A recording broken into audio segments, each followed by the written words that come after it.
Bismillahirrahmanirrahim.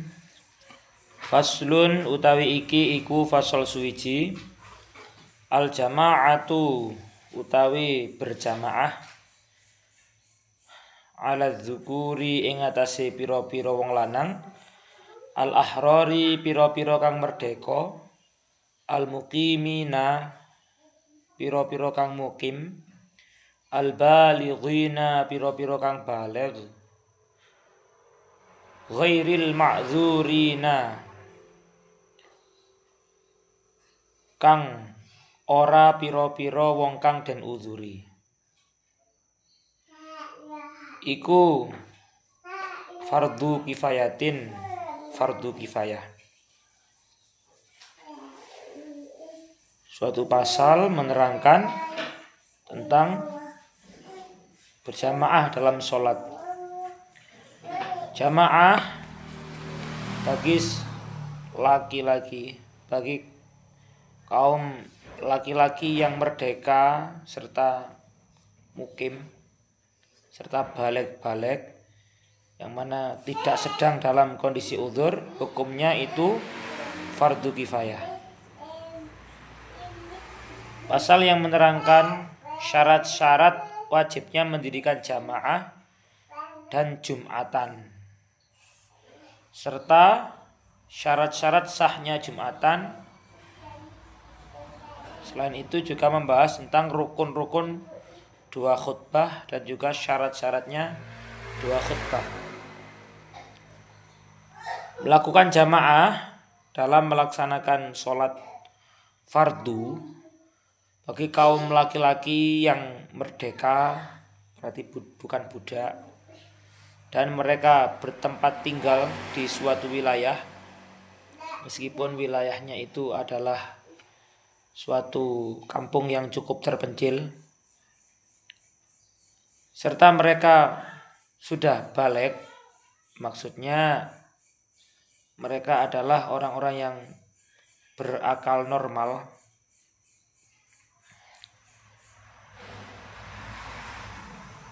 serta mereka tidak mengalami uzur seperti berat berjamaah gara-gara sakit atau hujan deras atau angin yang kencang di malam hari, kemudian beletok yang keterlaluan ya. Kemudian panas, dingin, kelaparan, kehausan gara-gara tidak ada makanan, itu masuk uzurnya. Maka orang-orang yang memenuhi kriteria tersebut, hukum melakukan sholat berjamaah adalah fardu kifayah.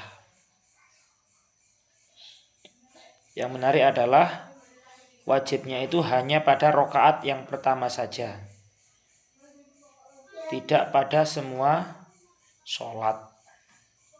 Cukup satu rakaat saja sebenarnya itu sudah menggugurkan kefardu kifayahannya. Berarti gambarannya, kalau misalkan sholat zuhur kok dia ikut satu rakaat saja dalam berjamaah, kemudian setelah itu mufarokoh, berarti sudah ada jamaah meskipun satu rakaat, itu sudah menggugurkan ke fardu kifayahannya. Ini berdasarkan sabdanya Rasulullah Shallallahu Alaihi Wasallam, "Ma min salasatin fi qaryatin au badwin la tuqamu fihim al jamaah ilastahwaza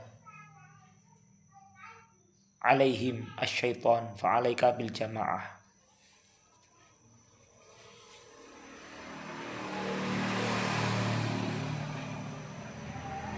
Amin salah satu fi qaryatin aw badwin la tuqamu fil jamaah illastahwaza alaihim asyaiton fa'alaika bil jamaah.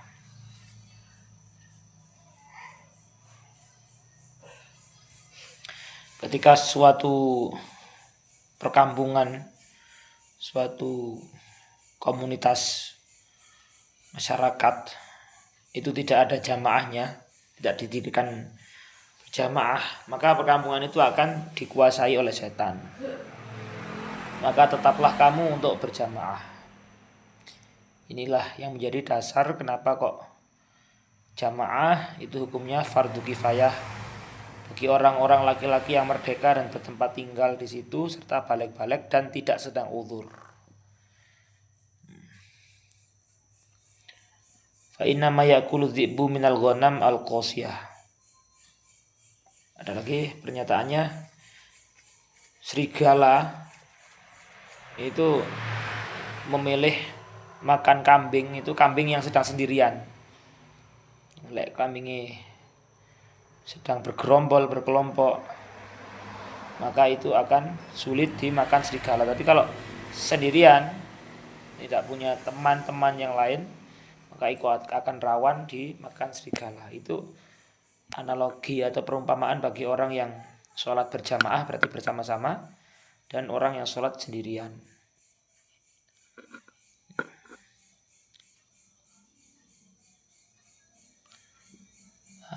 Dari situ diketahui bahwa mendirikan jamaah ini hukumnya fardu, dan fardunya itu fardu kifayah. Pun.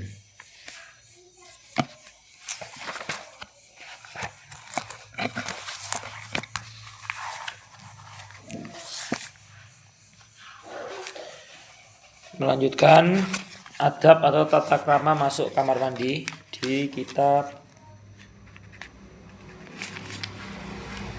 Bidayatul Hidayah.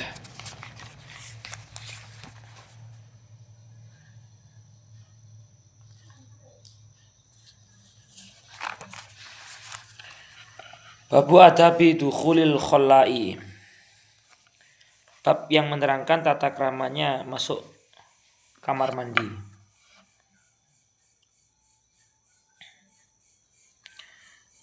Fa idza qasadta baital ma'i liqadha'il hajati faqaddim fit dukhuli rijlaka al yusra wa fil khuruji rijlaka al yumna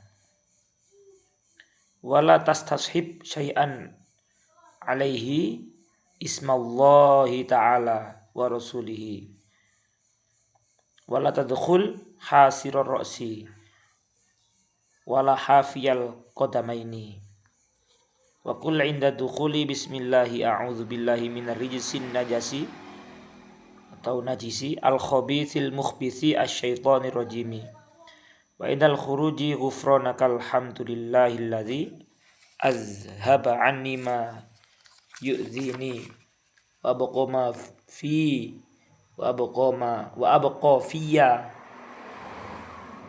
ma yanfa'uni.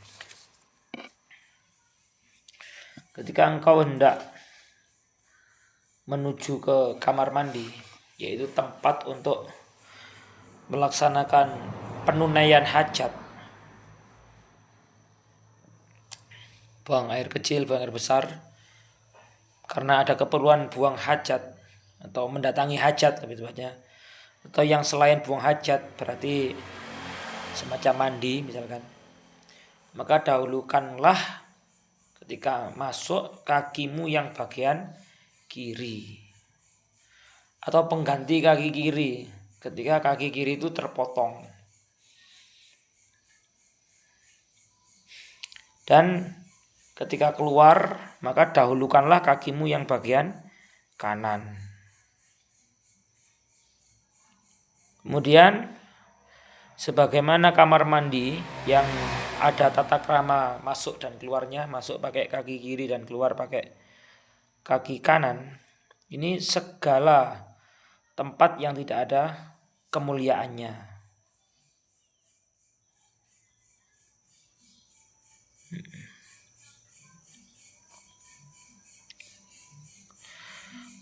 Dan janganlah kamu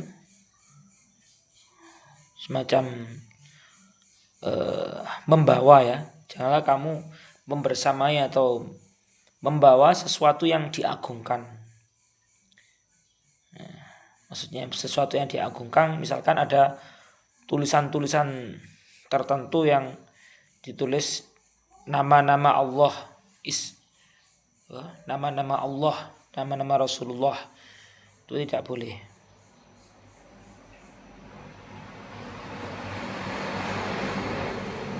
Terus tidak bolehnya ini hukumnya apa ini? Hukumnya ternyata makruh.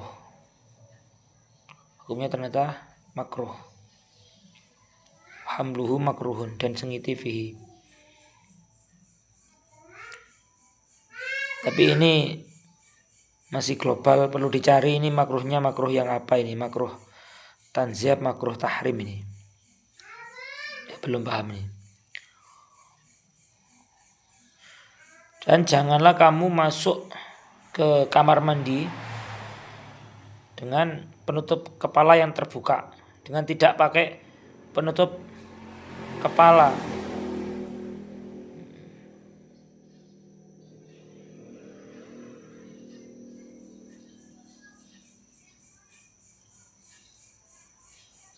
Nah, di sini alasannya supaya selamat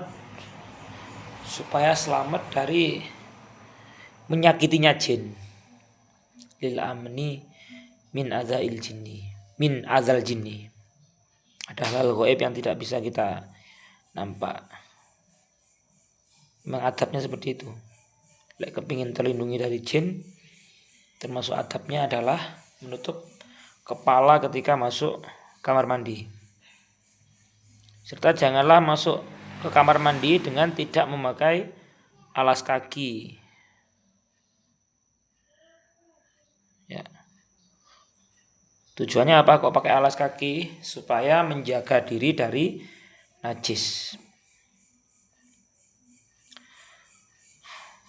Katakanlah ketika kamu masuk ke dalam kamar mandi, ya, ketika kamu masuk kamar mandi,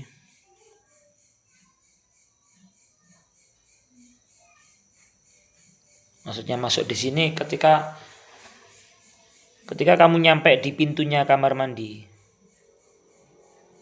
ya, kamu nyampe di pintunya kamar mandi, katakanlah, ucapkanlah berarti pakai lisan, suarakan berarti ya. Cuman kamu ketika meninggalkan pintu, berarti sudah masuk pintu, maka katakanlah dengan hatimu. Artinya doanya itu ada kalanya pakai lisan, ada kalanya pakai hati. Lihat-lihat posisi berdoanya. Kalau posisi berdoanya sedang di pintunya kamar mandi, maka disuarakan. Kalau sudah terlanjur masuk, maka pakai hati. Bismillahi a'udzu billahi minar rijsin najsi al-khabithi al-mukhbithi asy-syaithanir rajim. Itu doanya. Bismillahi, dengan menyebut nama Allah, aku berlindung dari setan. Nah, tidak perlu kamu tambahi ar-Rahmanir-Rahim. Bismillahirrahmanirrahim.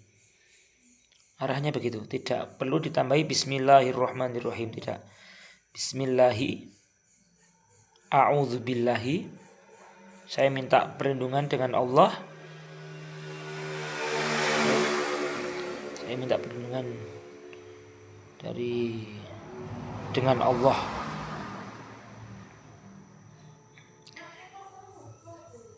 dari kotoran yang najis,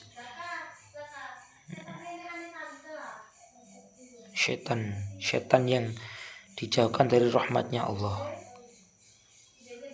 Ada juga versi lain, Allahumma inni a'udzubika minir rijsi ila akhirih, dengan tidak ada lafaz bismillahnya. Macam-macam versinya. Kemudian ketika keluar dari kamar mandi, ya, kamu sudah di luar, posisinya sudah di luar kamar mandi, bukan masih dalam kamar mandi kemudian doa, tapi sudah di luar kamar mandi. Sama berarti ya tadi.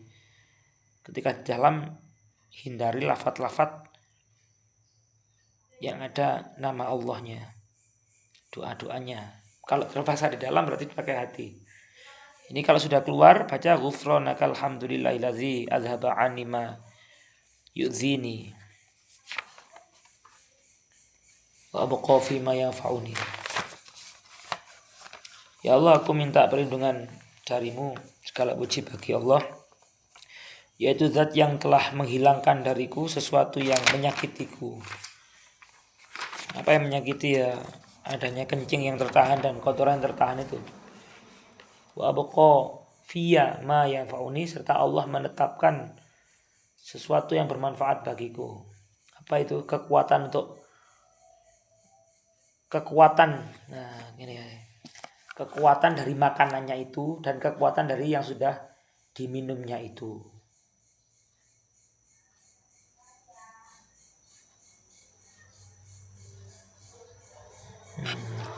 Kalau di bidayahnya kata ghufronakanya itu dibaca 1 kali. Cuman di sini ada tambahan di syarahnya, di Marokil Ubudiyahnya,